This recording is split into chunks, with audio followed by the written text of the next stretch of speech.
countdown for blast-off. X minus 5, 4, 3, 2, X minus 1, fire.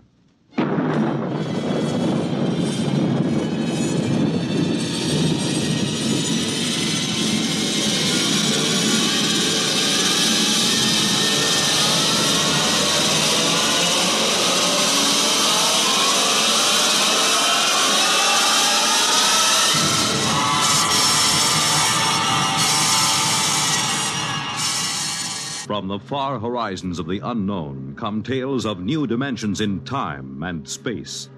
These are stories of the future, adventures in which you'll live in a million, could be years, on 1,000 maybe worlds. The National Broadcasting Company, in cooperation with Galaxy Science Fiction Magazine, presents X minus 1.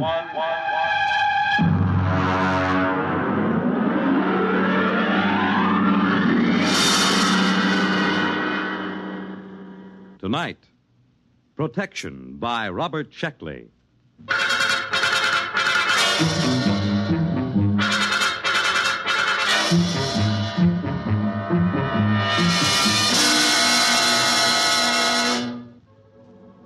There will be an airplane crash in Burma next week, but it shouldn't affect me here in New York. And the Feegs certainly can't harm me, not with all my closet doors closed. No, the big problem is Lesnarizing. I must not Lesnarize, absolutely not. As you can imagine, that hampers me. And to top it all, I think I'm catching a very nasty cold. The whole thing, including the cold, started on the evening of November 7th. I was walking down Broadway on my way to Baker's Cafeteria with Charlie Lester.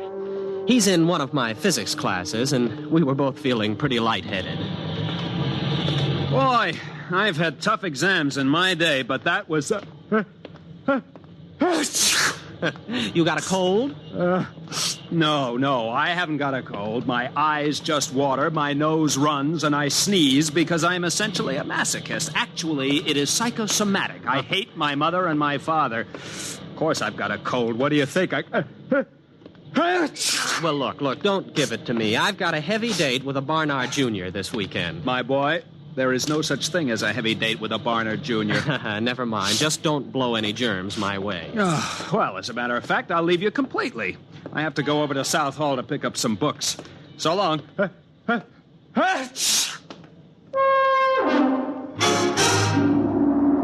At the moment Charlie left me, I had in my pocket 5 coins, 3 keys, and a book of matches. Just to complete the picture, let me add that the wind was coming from the northwest at 5 miles per hour. Venus was in the ascendancy, and the moon decidedly gibbous. You can draw your own conclusions from this. I reached the corner of 114th Street and began to cross. The truck! Watch out for the truck! Watch out! Huh? What truck? Who? What? There's no truck on the street. What? Oh, well, thanks, friend. If you hadn't warned me, I'd... Hey, where are you? Who said that to me? Where are you? Can you still hear me? Well, sure I can. Where are you? There isn't anybody here. Where are you? Gronish. Is that the referent? Refraction index. Creature of insubstantiality. The shadow knows. Did I pick the right one? What, you're invisible? That's it. I knew the concept was somewhere in you. Well, what are you? A Valadusian Dirg. A what? I am... would you mind opening your larynx a little wider, please? You see, I am using your sub-vocalizations to communicate. Now, breathe deeply. That's it. That's it. That's better. Well, let's see now. I am the spirit of Christmas past, a creature from the Black Lagoon, the bride of Frankenstein. Now, hold on. What are you trying to tell me? That you're a ghost or a creature from another planet?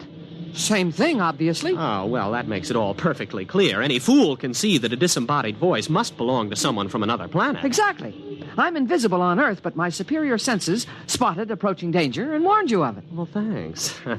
Thanks anyway about that. Well, what are you? One of those strange voices that warns Aunt Minnie to stay out of the elevator? Which then crashes to the basement? Something like that. Well, goodbye. What's the matter? Well, not a thing, except that I seem to be standing in the middle of 114th Street talking to an invisible alien from the farthest reaches of outer space. I suppose only I can hear you. Well, naturally. Oh, great. Well, you know where this sort of thing will land me. The concept you are subvocalizing is not entirely clear. Now, look, please, go back to one of my childhood traumas where you came from and let me alone. Thanks for the warning about the truck. Good night. Where are you going? I am going to a saloon down the street, much frequented by Columbia students. Won't you talk with me? Look, please, will you cut it out? There are 2 girls watching me now. But you must talk to me. The real subvocal contact is very rare and astonishingly difficult. Sometimes I can get across a warning just before a dangerous moment, but then the connection fades. Well, you mean that is the explanation of premonitions of danger? That's right. Conditions might not be right for this kind of contact for another 100 years. Look, this is very interesting stuff for Professor Ryan at North Carolina, not for the physics department at Columbia. I have heard statistics about the overcrowding of mental hospitals, and I am not interested in contributing to that condition. Besides, there's a cop looking at me. I appreciate your social situation, but this contact with me is in your own best interest. I want to protect you from the myriad dangers of human existence. Get lost. Well, I can't force you. I'll just have to offer my services elsewhere. Goodbye, friend. Goodbye. Oh, just one last thing. Stay off subways tomorrow between noon and 1:15 p.m. Why? Someone will be killed at Columbus Circle, pushed in front of a train by shopping crowds. You, if you're there. Goodbye. No, what? Someone will be killed there tomorrow? Are you sure? Of course. It'll be in the newspapers? I should imagine so. And you know all sorts of stuff like that? I can perceive all the dangers that radiate toward you and extend into time. My one desire was to protect you from them. Oh. Well, look, will you wait till tomorrow evening? Those 2 girls are giggling now. You will let me be your protector? I'll tell you tomorrow after I read the late papers. The item was there, all right. I read it in my furnished room at 113th Street. Man pushed by the crowd, lost his balance, fell in front of an oncoming train. Well, this gave me a lot to think about while I waited for my invisible protector to show up. By the time he contacted me, I didn't know that I liked the whole idea. Don't you trust me? I just want to lead a normal life. If you lead any life at all. That truck last night? That was a freak. A once-in-a-lifetime hazard. It only takes once in a lifetime to die. There was the subway, too. No, well, that doesn't count. I hadn't planned on riding it today. But you had no reason not to ride it. That's the important thing. Just as you have no reason not to take a shower in the next hour. Why shouldn't I? A Miss Flynn who lives down the hall is now taking her shower and will leave a melting bar of pink soap on the pink tile of the bathroom floor. You would have slipped on it and suffered a sprained wrist. Not fatal, huh? No. Hardly in the same class with, let us say, a heavy flower pot pushed from a rooftop by a certain unstable old gentleman. Well, when is that going to happen? I thought you weren't interested. I am very interested. When? Where? Will you let me continue to protect you? Well, now, just tell me one thing. What's in this for you? Satisfaction. For a Valadusian Derg, the greatest thrill possible is to help another creature evade danger. But isn't there something else you want out of this? Some trifle like my soul or rulership of the earth? Nothing. To accept payment for protection would ruin the emotional experience. All I want out of life, all any Derg wants, is to protect someone from the dangers he cannot see, but which we can see all too well. We don't even expect gratitude. What about the flower pot? It'll be dropped at the corner of 10th Street and McAdams Boulevard at 10:30 tomorrow morning. 10th and McAdams. Where's that? In Jersey City. Well, now, I've never been to Jersey City in my life. Why warn me about that? I don't know where you will or won't go. I merely perceive dangers to you wherever they may occur. What should I do now? Anything you wish. Just lead your normal life.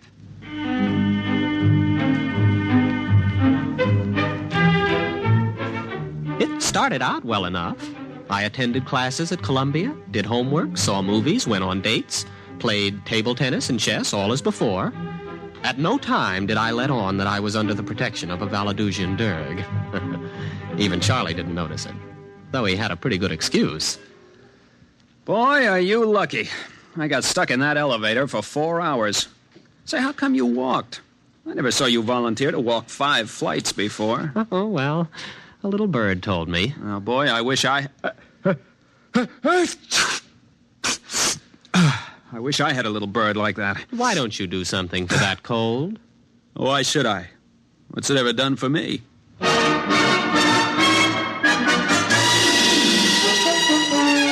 Not even the Derg had warned me about Charlie's bad jokes in time. But he did his best. And once or twice a day, he'd come around and report. Loose grading on West End Avenue between 66th and 67th Streets. Don't walk on it. Of course, I wouldn't. Once I got used to it, it gave me quite a feeling of security.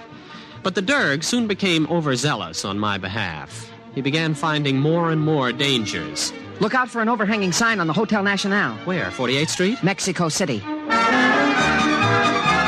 Don't go to the hockey game tonight. Where? At Toronto. Look out for the Elm Street bus. Philadelphia? Omaha. Don't go surf riding today. What? Surf riding? Where? Papiti. Now, just wait a minute. Do you plan on reporting every potential danger on Earth? Oh, these are only a very few that you may be affected by. In Mexico City, in Papiti? Why not confine yourself to the local picture? Greater New York, let's say. Locale means nothing to me. I must protect you from everything.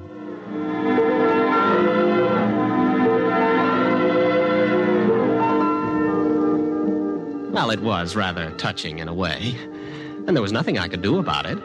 I simply had to discard from his reports the various dangers in places like Hoboken, Thailand, Kansas City, Angkor-Wat, Sarasota, and Paris. I concentrated pretty much on Manhattan. He did save me from a pretty nasty holdup on Cathedral Parkway and a 4-alarm fire. But he kept stepping up the pace. Tainted food in Baker's cafeteria. Don't eat there tonight. Amsterdam bus 312 has bad brakes. Don't ride it. Mellon's tailor shop has a leaking gas line. Explosion due. Have your clothes dry cleaned elsewhere. Rabid mongrel on prowl between Riverside Drive and Central Park West. Take a taxi.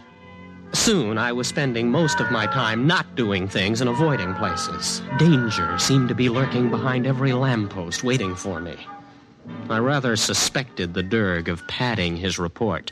All my reports are perfectly genuine. If you don't believe me, try turning on your lights in the psychology class tomorrow. Why? Defective wiring. Look, I don't doubt your warnings. I just don't think life was this dangerous before you came along. Well, of course it wasn't. Surely you know that if you accept protection, you must accept the drawbacks of protection as well. Drawbacks like what? Protection begets the need of further protection. That is a universal constant. Before you met me, you were like everyone else, and you ran into such risks as the situation offered. But with my coming, your immediate environment has changed, and your position in it has changed, too. Why? Because it has me in it. It is well known that the avoidance of one danger opens the path to others. Are you trying to tell me that my risks have increased because of your help? It was unavoidable. Why, you miserable extraterrestrial con man. Now look. All right. Thanks for everything. I'll see you on Mars or wherever you hang out. You don't want any further protection? You guessed it. Don't slam the door on your way out. But what's wrong? Your risks have increased, but my capacity for detection is more than ample to cope with it. I'm happy to cope with it. So it still represents a net gain in protection for you. Yeah, I know what happens next. My risks just keep on increasing, don't they? Not at all. As far as accidents are concerned, you have reached the quantitative limit. What does that mean? It means that there will be no further increase in the number of accidents you must avoid. Look, if you leave me alone, my original environment will return, won't it? And with it, my original risks? Eventually. If you survive. Fine, I'll take that chance. You cannot afford to send me away. Tomorrow... No, don't tell me. I'll avoid the accidents on my own. I wasn't thinking of accidents. What then? I hardly know how to tell you. A gamper is after you. Oh, again. A what? Now, what kind of a gag is this? A gamper is a creature from my environment. I suppose he was attracted by your increased potentiality for avoiding risk due to my protection. Now, look, you can take your gamper. If he comes, try driving him off with mistletoe. Iron is often effective if bonded to copper. Will you get also. out of here? Are you sure? Beat it. Blow. Scram. Get out. Go on. All right. All right. Goodbye. Goodbye. Are you gone? Are you really gone? Good riddance. What's that? Dirk, is that you? Hey, your motor's running. Dirk? What is it? What is that? What is that? Oh, it's the Gamper. Dirk, get me out of this. Dirk! Dirk, get me out! Dirk, come back, Dirk! Did you call? Oh, the Gamper. Mistletoe, wave it at the Gamper. Where in blazes am I going to get mistletoe? Iron copper, then. Copper. Oh, I've got a paperweight on my desk. The chair leg is iron. Touch it with the copper, quick!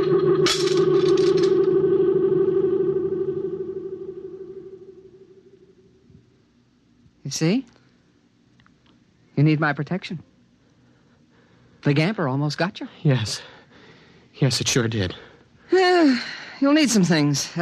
Wolfbane, amaranth, garlic, graveyard mold. But the Gamper is gone. Yes. However, the grailers remain, and you'll need safeguard against the leaps, the figs, and the melgarizer. I'll give you a list.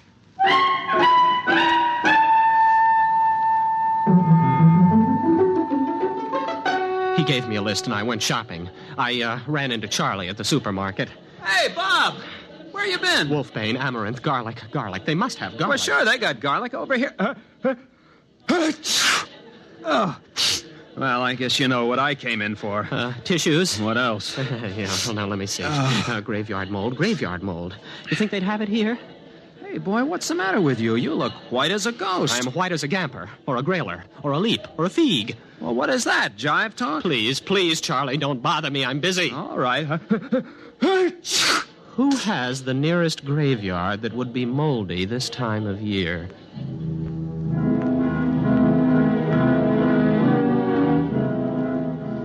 It was a game between these extraterrestrials, and I was in it.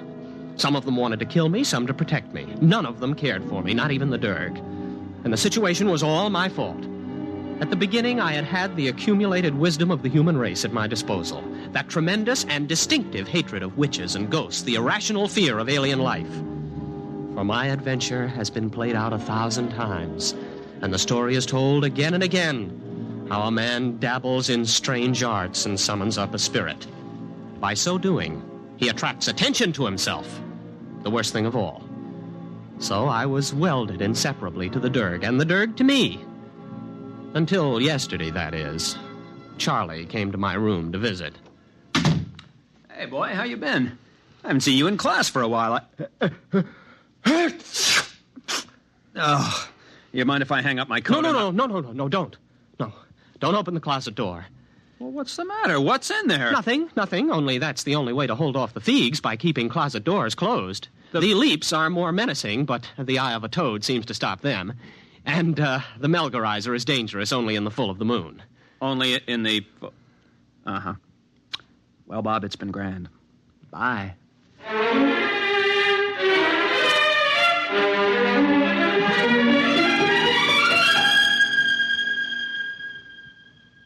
You are in danger. What? Who? What again? What is it this time? It is the Thrang who pursues us. Us? Yes, myself as well as you. For even a Dirg must run from risk and danger. Well, is this Thrang particularly dangerous? Very. Well, what do I do? Snakeskin over the door? A pentagon? Burn incense? Anything? None of these. The Thrang must be dealt with negatively by the avoidance of certain actions. All right. What shouldn't I do? You must not Lesnerize. I must... Lesnerize? What's that? Well, surely you know it's a simple, everyday human action. Well, I probably know it under a different name. Explain. Very well. To Lesnerize is to... What? It is here. The Thrang. The Thrang is here. Dirk, where are you? What should I do? This has me. What should I do? It has me. I'm going. The Thrang. Don't Lesnerize. Don't Lesnerize. Don't.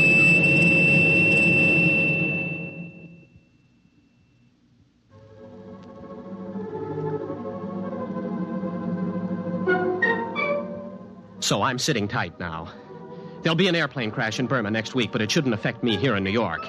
And the figs certainly can't harm me. No, not with all my closet doors closed. No, the problem is Lesnerizing. I must not Lesnerize, absolutely not. If I can keep from Lesnerizing, everything will pass and the chase will move elsewhere. It must. All I have to do is wait them out. Trouble is, I don't have any idea what Lesnerizing might be. A common human action, the Derg said. Well, at the moment, I'm avoiding as many actions as possible. I've caught up on some back sleep, and nothing's happened. So that's not Lesnerizing. I went out and bought food, cooked it, and ate it. That wasn't Lesnerizing. I'm telling you the story, and that isn't Lesnerizing. I'll get out of this yet. I will get out of it. I'm going to catch a nap now. I think I've caught Charlie's cold. I think I'm going to have to...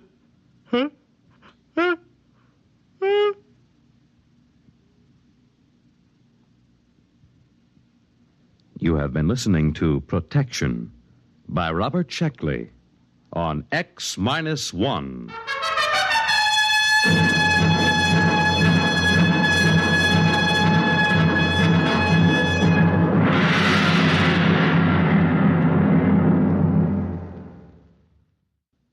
X-1 is presented by the National Broadcasting Company in cooperation with Galaxy Science Fiction Magazine, which this month features Survival Kit by Frederick Pohl.